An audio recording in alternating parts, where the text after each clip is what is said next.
Welcome to Sonara's Deep Dive. Okay, let's dive in. We are starting our deep dive today, not just with geography, really, but with cosmology. Imagine a region in the remote, majestic mountains of Arunachal Pradesh, North India, where the sun and the moon are not merely, celestial bodies floating up there. They are the supreme, all-seeing architects of morality, of fate, and cosmic balance for millions of people. That's exactly where we're going, into Donyi-Poloism. It's the indigenous faith, animistic, shamanic of the Tani and Tibeto-Burman tribes there. And our sources, they paint this picture of a belief system that's incredibly dynamic. It's ancient, rooted deep in that shamanic earth, but it's also become this powerful, very formalized religious reform movement. It's consciously fighting for its cultural, its spiritual survival, really, in the modern world. Yeah, and that collision, that's the fascinating part, isn't it? The ancient, decentralized oral tradition meeting the modern, highly organized institution. There's a faith, remember, with no written scripture, no central authority. But then in a really short time, starting late 60s, 70s, it just completely institutionalized itself. Formalized rituals, standardized services, built actual places of worship. Quite the transformation. It really was.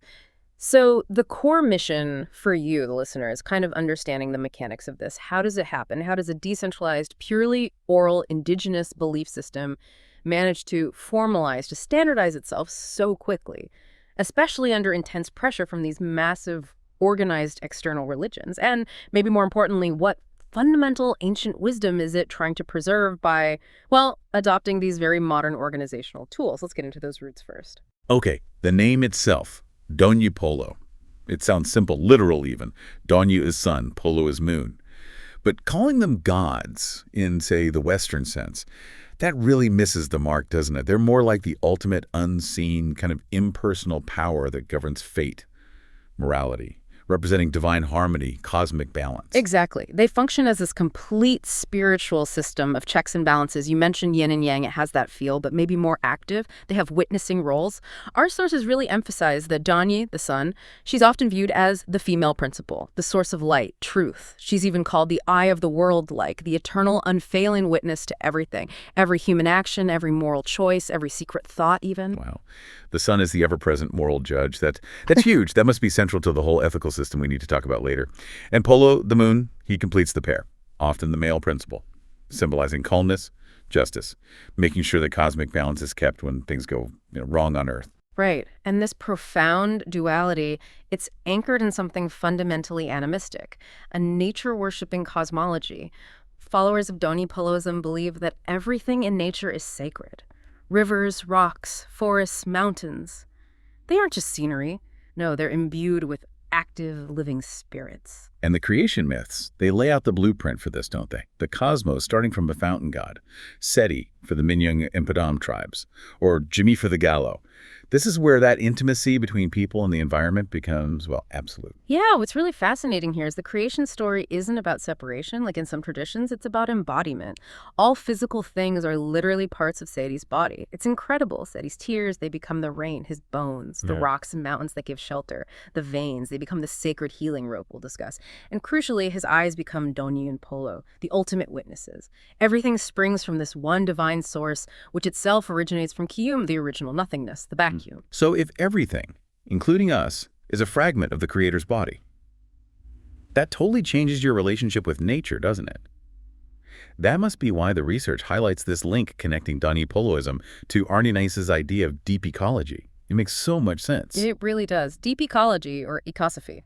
It's a modern philosophy, relatively speaking, critiquing that human-centered view, arguing all life forms, human and non-human, have intrinsic equal worth.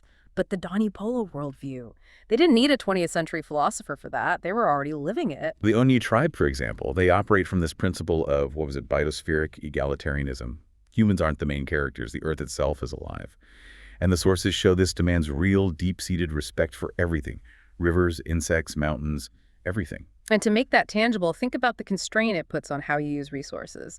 The Obi tribe, they consciously try to take only what's absolutely needed from nature, reinforcing this harmonious, low-impact relationship. The underlying idea is, if you cause needless harm, Donyi, the eye of the world, sees it. And Sedi's body, the earth, suffers. There's that amazing anecdote, too, about humans and tigers being brothers. In their tradition, if a hunter kills a tiger, It's like murdering your own sibling. Exactly. It's not just a hunt, it's a spiritual violation. A deep one. It demands serious penance, purification rituals for the whole village, not just the hunter. That's how the system stops wanton exploitation. Nature isn't just a resource pile, it's literally your family.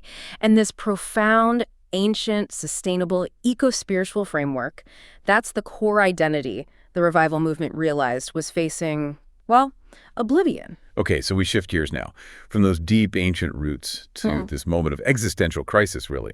This faith was decentralized, oral, beautiful, but organizationally kind of defenseless against these highly structured proselytizing religions moving in. So the formalization of Donyi-Polo, it was recent, urgent, a rapid adaptation for survival. Definitely. It was a direct protective reaction starting late 60s, early 70s against this rising tide of external influence. The indigenous identity of the Tani people was eroding fast, primarily because of conversions driven by Christianity mainly, but also this palpable risk of being culturally swallowed up by the massive structure of Hinduism. The numbers really tell that story, don't they? Our sources show Christian conversion in Arunachal Pradesh. It went from basically zero in 1970 to over 30% by 2011. And some community estimates now put it much higher, maybe 40, even 55%. The lack of a written defense mechanism, it made traditional beliefs seem vulnerable, easily dismissed as just superstitions by outsiders. Yeah, and this is where Arunachal comes in. He's often called the father of this revival movement, lived until 2001. He saw that the lifeblood of the traditional culture was fading because all its spiritual knowledge depended entirely on individual memory, individual practice. If the shamans, then naivists died, their knowledge often died with them. So his goal was pretty radical for an animistic tradition, right? Recover the endangered rituals, prayers, hymns, and critically write them down. This act of textualization, it was seen as maybe the only way to preserve the Tani socio-religious identity, to create a kind of impermeable border against cultural erasure. Exactly, and that vision led directly to establishing the Donyi-Polo Yelam Kabang, the DPYK, in 1986. And the DPYK's reforms, they were, in a way, a conscious structural mimicry, adopting the institutional tools of the very faiths they were trying to resist. Okay, let's look at the first big reform, this idea of a congregational system. They set up standardized, permanent places of worship, physical anchors for the faith. These are the Gangi for the Adi, the Nider Namlo for the Nishi, that means pure place apparently, and Dere or Gambi for the Galo. These halls immediately changed worship from something localized, maybe occasional, tied to a crisis, into a regular collective community practice. Right. And that leads straight into the huge effort of standardization and textualization. The DPYK collected, edited, published religious literature. The most famous is probably the prayer book, the Angan Badang, The Way of Light. And this wasn't just, writing down old songs. It was a serious theological effort. Standardizing the liturgy, the hymns, the prayers, stuff that was previously only known in the sort of secret ritual language of individual shamans. That standardization seems absolutely key, because it means a family could move from one village to another, maybe even a different tribe's area, and they could go to a ganging and hear the same basic prayers recited. It creates a unified Tani spiritual identity, which just wasn't possible before. Precisely. It fosters religious unity where before there was mainly decentralized local practice. And then probably the most striking departure from traditional animism was the conscious introduction of iconography, images. The DPYK formalized images and statues of Lord Donyi-Polo and also deities like Kinene, the goddess of food grains, Dadibot, god of domestic animals. Hang on. For a faith that's purely animistic, seeing spirits in every rock and tree, introducing a fixed central idol or image, that feels like a massive internal shift. Did the sources mention any internal conflict? Pushback from traditionalists who felt this was turning their unique faith into something, well, something else. That's a really sharp point. And yes, it seems it was highly contentious, but the sources tend to frame it as a kind of calculated necessity, a strategic move. Telem himself apparently acknowledged that since pretty much every other major world religion used images, Hindus with idols, Buddhists with statues, Christians with the crucifix, used them as a focal point, a physical reminder of divine presence. Well, maybe Donyi-Polo needed one too. It was strategic, really, to solidify the faith's identity in the modern visual world, make it tangible, recognizable, both inside and outside the community. So it's like the institutional way of saying, look, we exist, and this is what our belief looks like, a self-defining act in a competitive religious landscape. And this whole process of institutionalization, it fundamentally changed the nature of spiritual authority itself. which brings us right to the role of the shaman priest, the Naibu. Sociologically speaking, this is one of the really powerful insights from our research here. Okay, let's break down that shift. Traditionally, the Naibu's authority was, what, purely charismatic? Or traditional, maybe, relying on that Max Weber idea of innate, mysterious celestial power, often inherited or chosen through visions, that sort of thing. Exactly right. Their function was intensely personal, very localized. They were essentially crisis managers, handling individual or family problems, sickness, bad luck, conflicts with spirits. Their tools were divination, healing ceremonies, often localized animal sacrifices, appealing directly to specific, sometimes malevolent spirits. And their knowledge, their power base. It was inherently unstable, wasn't it? Because their ritual language was esoteric, unwritten, often known only to them. If that specific Naibu died without fully training a successor, that unique, individualized body of knowledge could just vanish. Powerful, yes, but organizationally very fragile. The DPYK changed all that. The modern DPYK priest, who might still be called a Naibu, by the way, now operates under what Weber would call institutional or legal rational authority. Their power doesn't just come from some mysterious divine calling anymore. It comes from the institution itself. The DPYK organization. Right. So authority comes from, like, a certificate, a curriculum, an appointment system. What does that actually do to their function day to day? It shifts dramatically from that individualized crisis management to congregational leadership. That's the key change. Now they lead standardized services, reciting the written prayers and hymns from the Engen Bedang in those community halls, often on fixed days like Sundays. They're propagating a unified philosophy to the community, collectively. So this is the moment of rationalization we talked about. The DPYK consciously brought in a structured system, training, selection, curriculum, almost like a spiritual bureaucracy maybe, all to ensure the faith lasts, shifting the ultimate source of authority away from the unpredictable charisma of one person to the stable, replicable authority of the institution. It's that classic routinization of charisma in action. It's fascinating.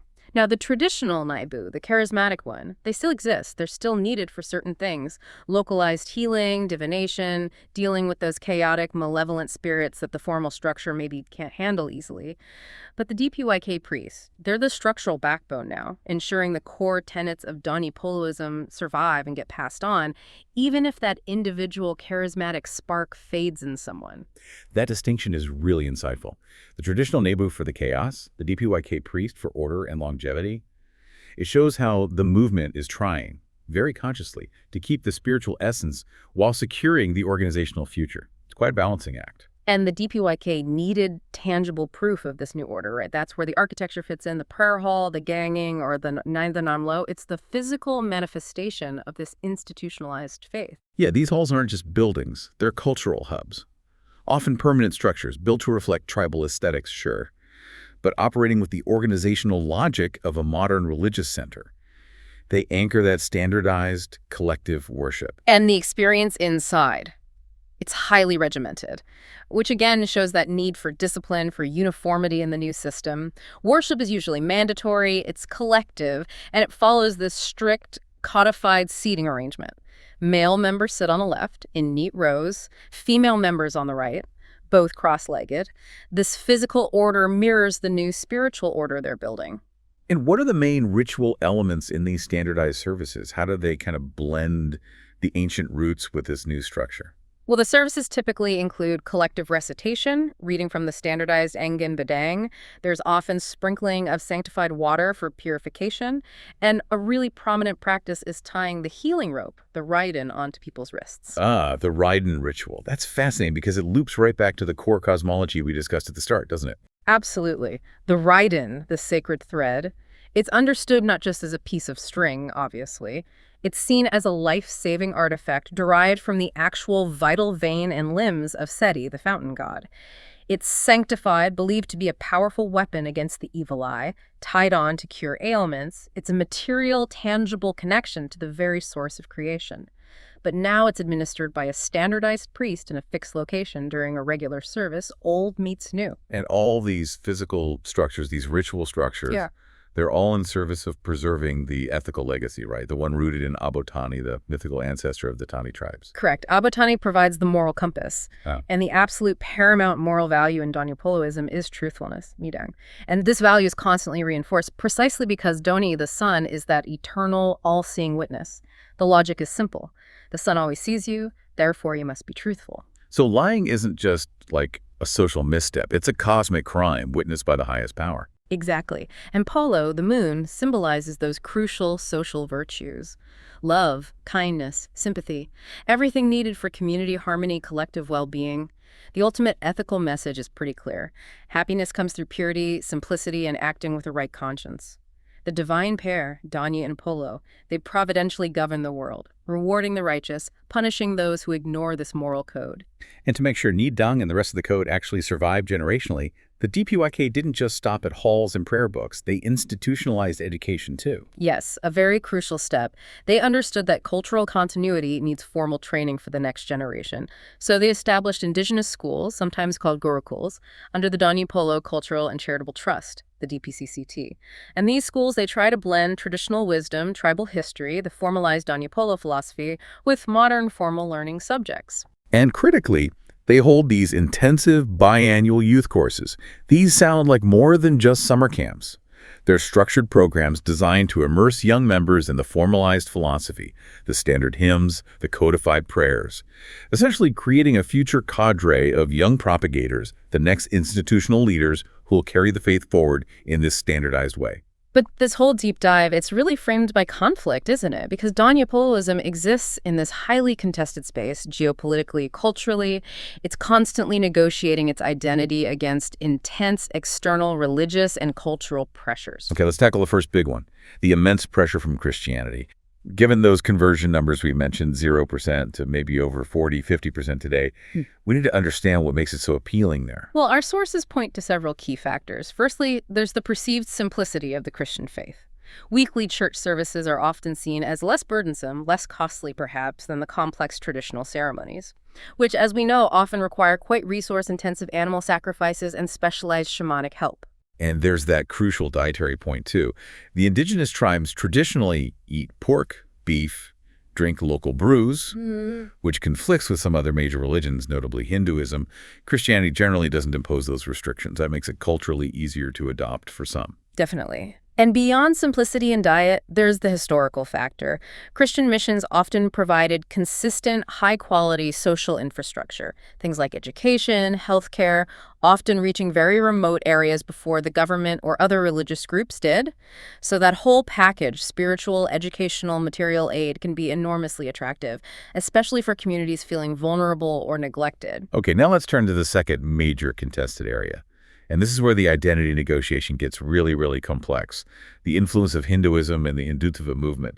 The relationship here seems fraught with conflicting views. It really is. On one side, you have critics expressing deep concern about something called Sanskritization, cultural assimilation, basically.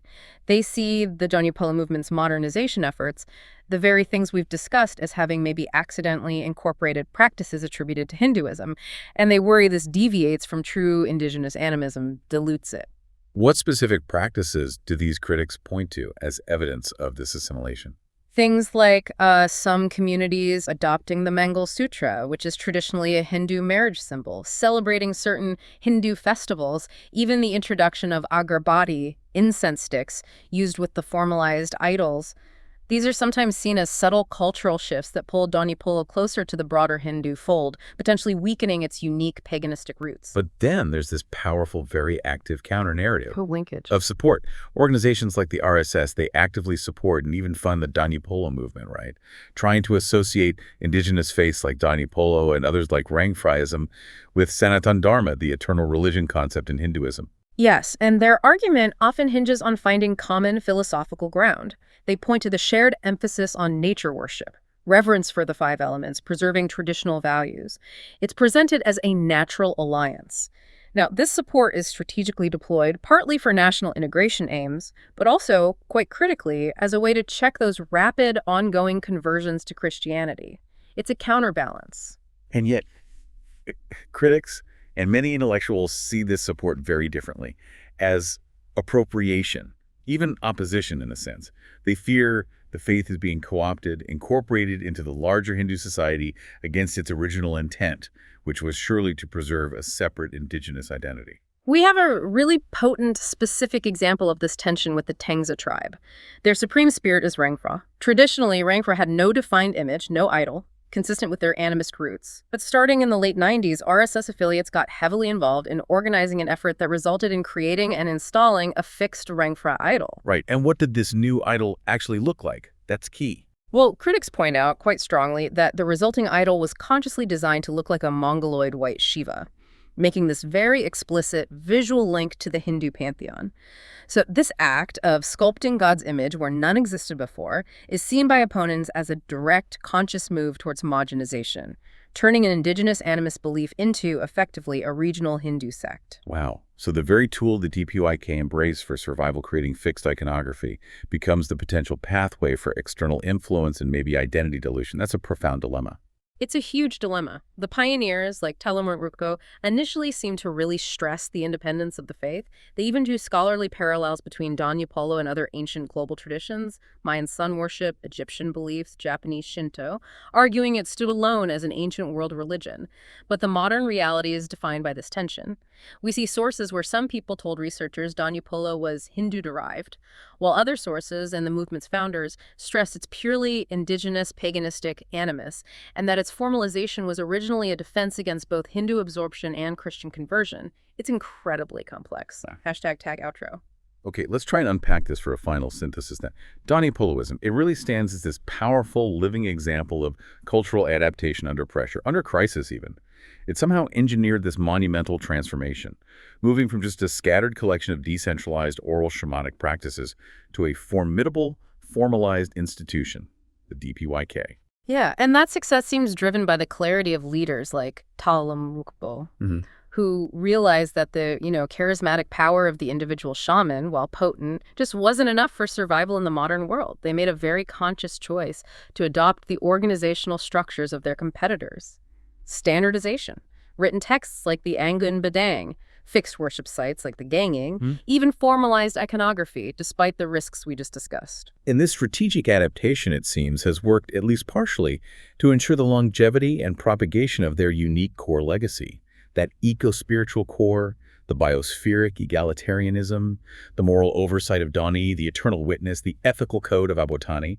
In doing all this, they've created what maybe we can call a third-order reality in Arunachal Pradesh, a complex blend of ancient animistic wisdom and modern rationalized religious structure, a faith using the tools of modernity, sometimes controversially, to try and preserve its ancient identity. And for you, the listener, perhaps that persistent tension is the real takeaway, the tension between the charismatic, personalized power of the traditional Nibu and the standardized institutional authority of the modern DPYK priest. It mirrors the challenge faced by so many ancient or indigenous traditions today, trying to survive, trying to unify their message in our globalized, often secular age. Yeah, it really raises an important, maybe provocative thought to leave you with. What other seemingly modern movements, religious, cultural, maybe even philosophical, might actually be rooted in ancient, decentralized wisdom? Wisdom that's desperately fighting for survival by adopting the sophisticated organizational structures, whether they're bureaucratic or digital, of the 21st century. We'd encourage you to look around and see if you can spot those connections. Thank you so much for joining us for this deep dive into the fascinating spiritual geography of Arunachal Pradesh. We'll see you next time. Thanks for tuning into Sonara's Deep Dive. Don't forget to subscribe so you won't miss any of our future episodes. I bring you fresh content every week. Thanks for listening.